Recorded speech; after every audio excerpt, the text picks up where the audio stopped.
I'm Tom Bowley, Chief Market Strategist here at EarningsBeats.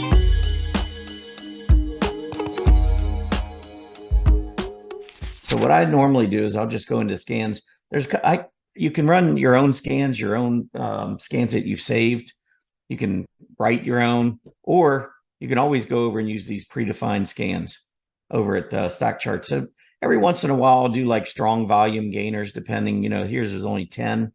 So maybe take a quick look at that.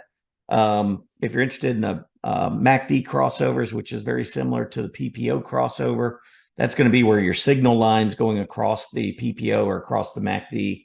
In this case, we could pull up a couple of these. I mean, that's an indication. Sometimes it's maybe a little misleading if it occurs that if you're way down below the center line and that first move up sometimes can be a false alarm. But I like the ones where stocks have already been strong. So the PPO or the MACD is above the center line and we've gone through a pullback. So the PPOs come down or MACDs come down near the center line and then turns back up and goes through. That to me is a little bit more meaningful signal. But let's see if we can walk through a couple of these and see. We'll start off with ACB, which is Aurora Cannabis. No, we're not. I got to filter this by price. I'm not. Some of you might like that, but I don't trade those kinds of stocks. So here I can just do close and let's do higher dollar items. And then I'll look at a combination of the volume price. Honeywell. Okay, let's take a look. Tell you what, let me save this to a chart list. We'll just drop it in this other scan for now. We'll get this to come up here in 1 second. There we go. All right, so I will sort it in close order. I want to just see how many of these are down here. Yeah, I mean, anything under $5, I generally leave alone. Just because most of them are very, very small market value stocks. And I think they're highly manipulated, more so even than the regular market. And sometimes if there's not a lot of market makers on a particular stock, like just about every market maker will make a market in Apple or Google. So you've got a lot of different market makers. There's tons of volume, tons of liquidity. Some of these small ones, you could get just one or even just a few market makers that actually make a market in that stock. And the reason they all don't do it is there's no volume. There's nowhere to make money. I would just avoid the low dollar stocks. That's just my opinion. But let's move up here and get to some that have some decent volume and decent size. So this one will at least give you the volume and kind of see, okay, here's a stock, Honeywell, $183 stock. Volume is going to be adequate, already 157,000 shares traded today, and that's just in the first 35 minutes. Scooter's 48, so it's kind of middle of the road in terms of relative strength. But we'll go ahead and pull it up and just see what the chart looks like. This one's gotten back through the 20. It's been in a downtrend. It's still got to clear probably about 188 before it even starts to look like it's in a more sustainable uptrend to me. So this is one that would not be appealing to me. The AD line, by the way, has been very weak. Not a whole lot here that I like. And if we pull it up like in a relative chart, you can check it out relative to its industry group. It is starting to show a little bit of strength versus its industry group, but the industry group's pretty boring, not really showing a lot. So when I evaluate a stock and I look at something like Honeywell, unless Honeywell is performing really well, this isn't anything that I'm going to be overly excited about, to be honest. So I'm going to pass on it. Stocks like Honeywell, though, are maybe a little less aggressive, a little less risky. So when it is in an uptrend, maybe it is more appealing to some of you. And I can check on my other computer, but probably carries a decent dividend, I'm guessing. So yeah, I mean, it's paying almost 2.4% dividend yield. So that's not bad. I mean, that, is something that some of you may be interested in because it does carry a dividend. I look for capital appreciation. If a stock that I like and the chart looks good happens to pay a dividend, bonus. But I'm not going to get into them based on that. So let's keep going down. Let's look at some others here. There's an ETF. We want to look at individual stocks. iRhythm, IRTC. Now this one's a scooter of 9. So before I even pull the chart up, I'm thinking, unless it's showing me something like a positive divergence, I'm probably not going to be interested. But this is, again, just kind of going through. Actually, it does have a slight positive divergence right there. Lower PPO, higher PPO, lower price. So this one I would give a little bit more weight that maybe it's going to go through the 20-day moving average. But the problem is if you're wrong, you're already about $3 or $4 off the low. So I'm not sure if I want to take on that risk on a stock that's in a downtrend, even though it does have a positive divergence. What I'd like to do is catch it with a reversing candle right at the bottom. How about Freshworks? Freshworks, good volume, $18 stock, 91 on Scooter. Now this one, before I even look at it, I'm going to be more interested. Positive divergence. Made a move up, tried to go through that 20-day. Gap support, just under gap support. I mean, this one actually does look kind of interesting to me. I'm going to put the low or the support there. That's gap support, which we've kind of gone down below. This level is where we went to in October, and we're kind of testing that. Yesterday, false breakdown, reversal. Today, earlier, we were very strong.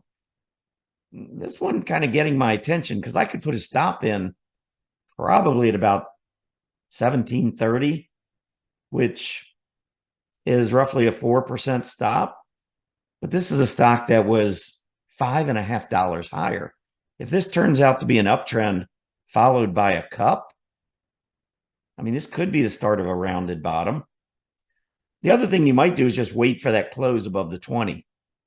Now that gives you more downside, but it gives you a little bit more like, is this just another false breakout like these others? Because we've now seen probably about 7 or 8 tests of the 20-day, and we haven't been able to close above. So another strategy would be, let's just see where we close. We got the Fed meeting. Don't want to take too much risk. But if you do get in at this point, you got maybe 4% downside if you put in an intraday stop below yesterday's low. But this one looks a little bit more appetizing to me. And again, this is where you're getting that MACD or PPO crossover.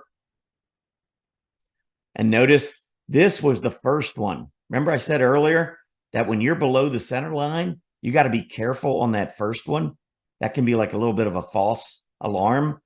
I see a lot of technicians say, oh, we got to cross, jump in. Well, right when the cross happened is where we had a high. That would have been a big mistake because we'd have been 10% lower in a week and a half. But now we've got a positive divergence. See the lower price, higher PPO? That gives me a little bit more confidence that we're now going to hold price. And now we're getting this crossover, which I think is more meaningful.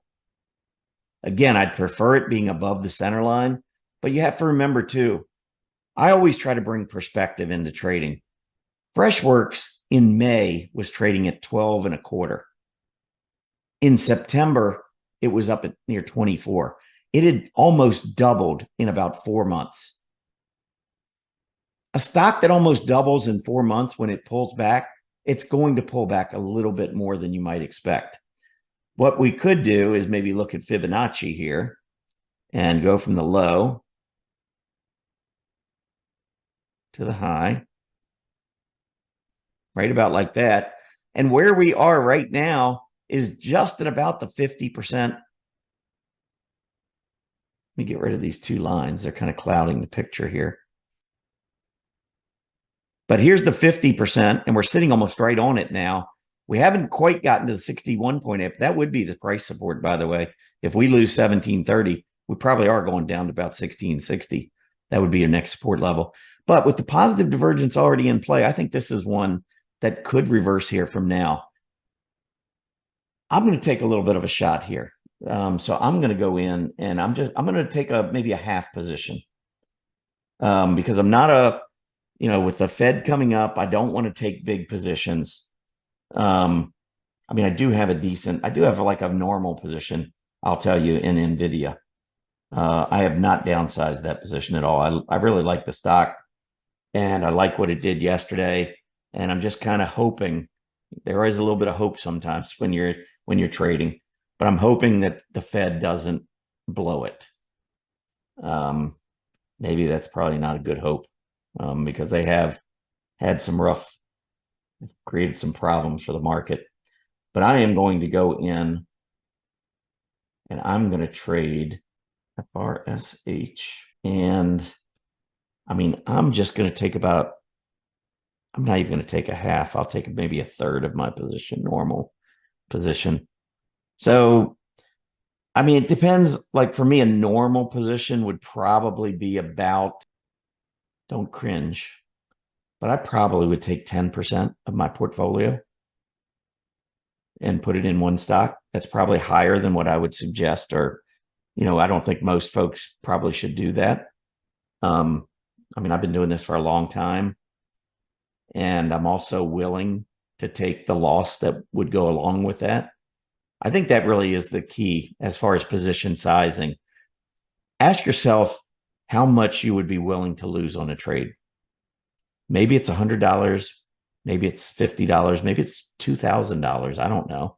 Depends on the size of your account, depends on your risk. Some have a gambler's mentality. It's like, I don't care if I lose $1,000 or $2,000. I'm going to try and make 10,000. Again, I can't make that call for anyone, whatever you're comfortable with, right? But if you know the amount that you're willing to lose, that's the critical part of position size. Let's say 500 is your number. $500, I do not want to lose more than $500. And let's say FRSH, just to make the numbers a little easier, let's say we're at 18. And let's say the low yesterday or the day before was 1731. So I'm going to put a stop in a penny below at 1730. I usually give a little bit more room than that because I've seen market makers come down and just barely go lower, 1730, 1729. So sometimes I'll put my stop in at like 1720, 1725, just give a little bit extra room. But let's just say 1730, and let's say the price is 18. That's 70 cents.